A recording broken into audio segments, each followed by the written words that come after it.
여러분 안녕하세요. 조나단의 말씀 한모금입니다. 오늘 이 시간에 여러분들과 함께 나눠볼 주제는요, 바로 하나님께서 가장 기뻐하시는 것은 무엇일까에 관한 것입니다. 이 주제를 들었을 때 너무나도 당연하게 다가오셨을지도 모르겠는데요, 우리 모두는 하나님을 기쁘시게 해드리기 위해 부르심을 받았습니다.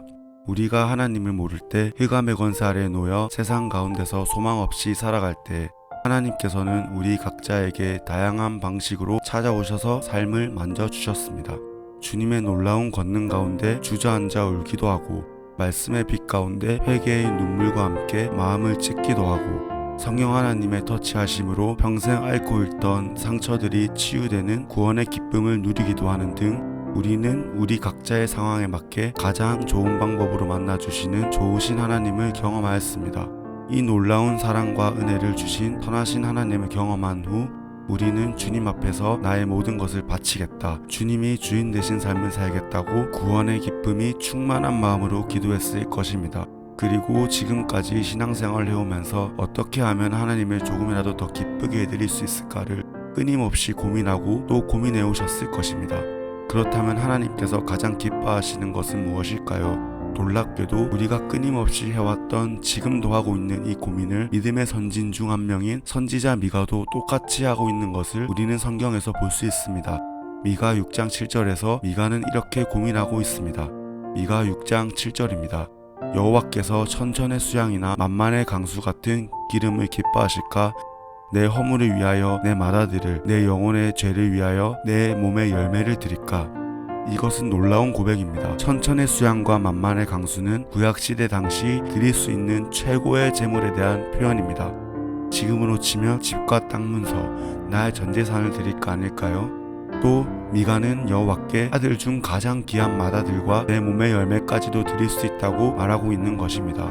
이 놀라운 고백의 기도를 하나님께 드렸을 때 하나님께서는 미가에게 이 기도에 대한 답을 주십니다.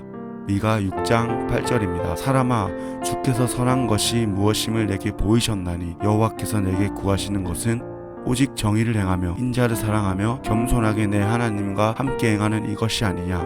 미가는 자신에게 있는 것 중에 하나님께서 가장 기뻐하시는 것을 드리기 원했습니다. 그래서 미가가 생각했을 때 그가 소유하고 있는 것 중 가장 최고의 것, 천천의 수양이나 만만의 강수, 가장 귀한 맏아들과 내 몸의 열매와 같은 것들을 드리려고 하지만, 정작 하나님의 마음은 다른 곳에 가 있으신 것을 우리는 이 구절을 통해 알 수 있습니다. 하나님께서는 처음에 사람아 라고 말씀하시며 말씀을 시작하십니다. 이것은 하나님께서는 사람의 생각과는 같지 않다고 표현하시는 것입니다. 여기서 사람인 선지자 미가는 천천의 수양, 만만의 강수, 맏아들, 내 몸의 열매와 같은 행위, 즉 보이는 것에 집중하고 있는 것을 볼 수 있습니다. 사람은 사무엘상 16장 7절과 같이 보이는 것, 즉 외모에 집중하기 쉽습니다. 사무엘상 16장 7절입니다. 여호와께서 사무엘에게 이르시되 그의 용모와 키를 보지 말라. 내가 이미 그를 버렸노라. 내가 보는 것은 사람과 같지 아니하니 사람은 외모를 보거니와 나 여호와는 중심을 보느니라 하시더라. 이스라엘의 왕정시대 당시 모든 선지자들의 아비이자 선생이었고 최고의 선지자라 불렸던 이 사무엘 또한 겉으로 보이는 것, 이것 때문에 잘못 판단하여 하나님의 뜻과는 전혀 반대되는 행동을 하려고 했음 알 수 있습니다. 이렇게 사람은 겉으로 보이는 행위에 집중하기 쉽지만, 이런 사람과는 달리 마음의 중심을 보시는 하나님께서는 정의로운 마음을 가지고 정의를 행하는 것, 인자를 사랑하며 겸손히 내 하나님과 함께 하는 것, 이 같은 마음의 중심에 있는 것 가장 귀하게 보시고 사람에게 요구하십니다. 그렇다면 왜 하나님께서는 사람의 마음의 중심을 가장 중요하고 귀하게 보실까요? 그 이유는 바로 하나님께서 사람을 지으신 창조의 목적과 관련되어 있기 때문입니다. 하나님께서는 사람과 함께 교제하며 사랑을 나누시기 위해, 사람에게 찬양받으시기 위해 사람을 창조하셨습니다.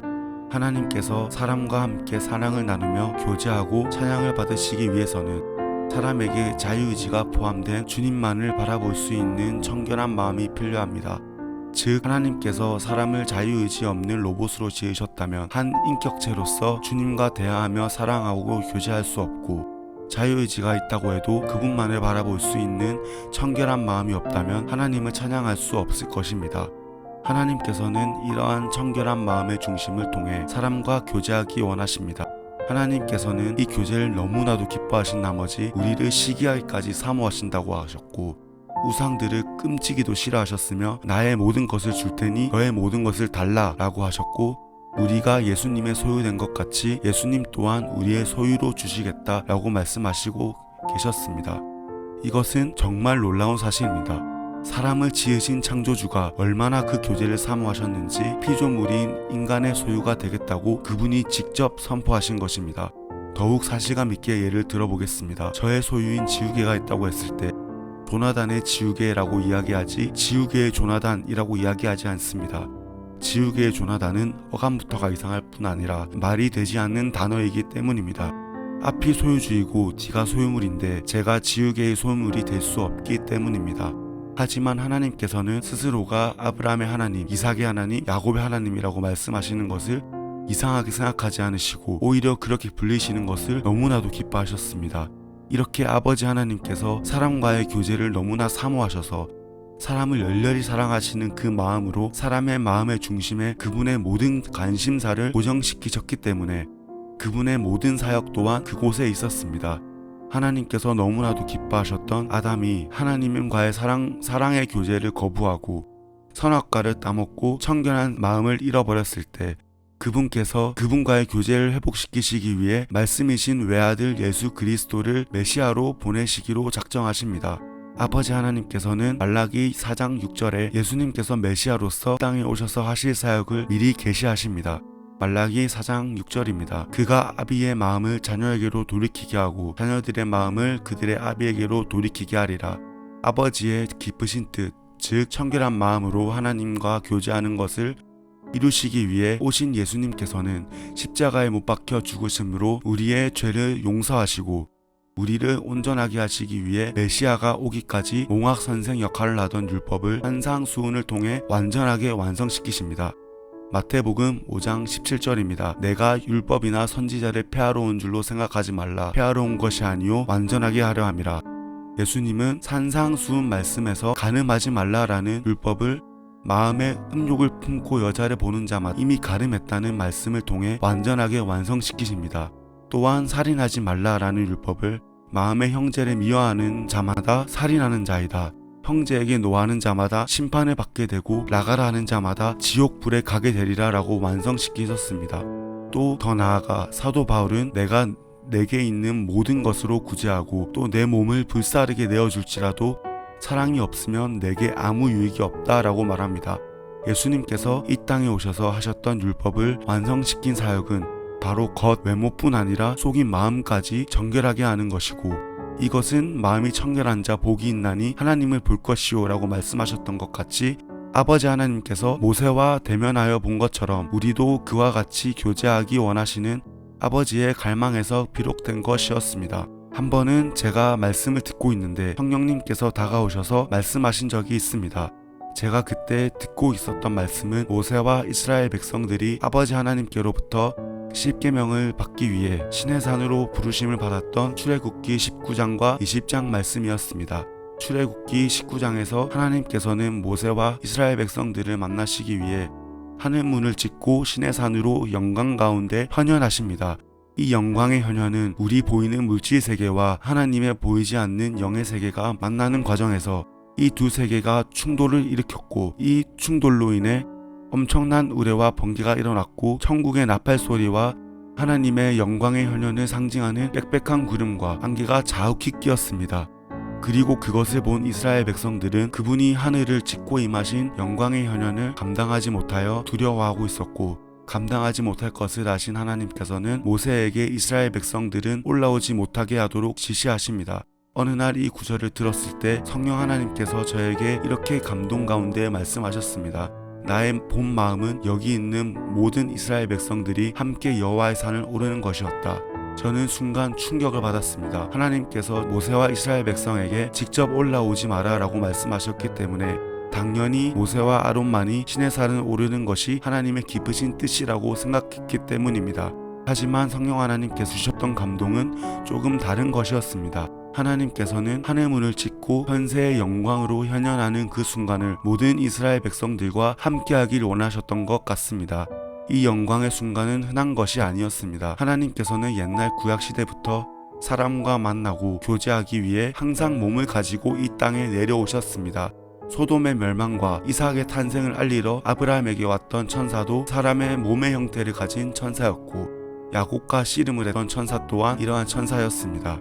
이와는 달리 성경의 영적 존재인 천사들이 와서 사람에게 기쁜 소식을 전해주는 장면도 많은 것으로 봤을 때 그렇게 하실 필요가 전혀 없음에도 불구하고 몸의 형태를 입고 이 땅에 오시는 것은 독생자를 죽이시기까지 스스로가 하신 말씀을 지키시며 언약을 중요시하시는 하나님께서 이 땅을 정복하고 다스릴 권세를 영의 천사가 아닌 몸을 가진 아담에게 부여하셨기 때문일 것입니다.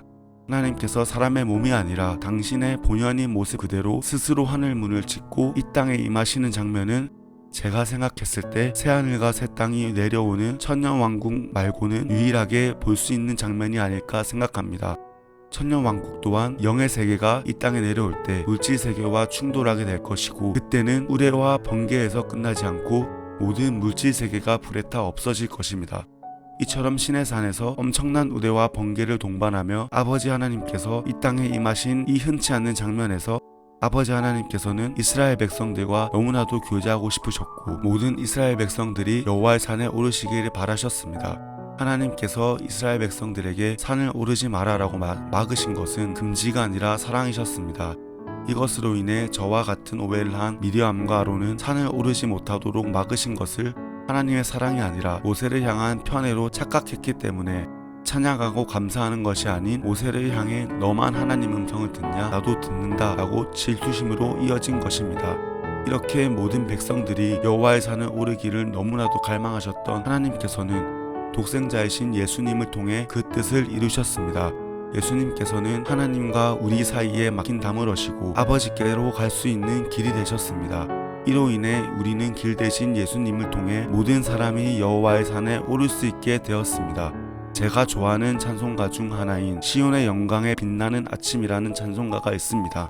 저는 이 찬송가의 가사 중에 오래전 선지자 꿈꾸던 복을 만민이 다같이 누리겠네 라는 가사를 정말 좋아합니다.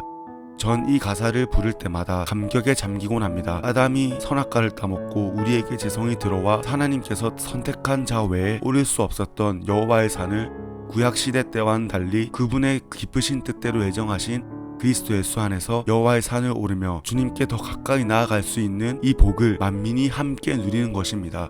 이것이 예수님께서 십자가 위에서 완성하신 아버지 하나님의 기쁘신 뜻입니다. 그러므로 하나님께서 예수님이라는 길을 통해 오늘도 아버지와 교제하도록 우리를 부르고 계십니다.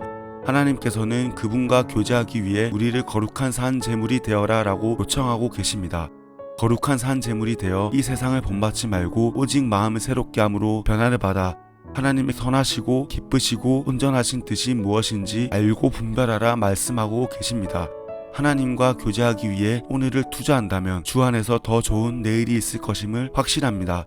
감사합니다. 조나단이었습니다.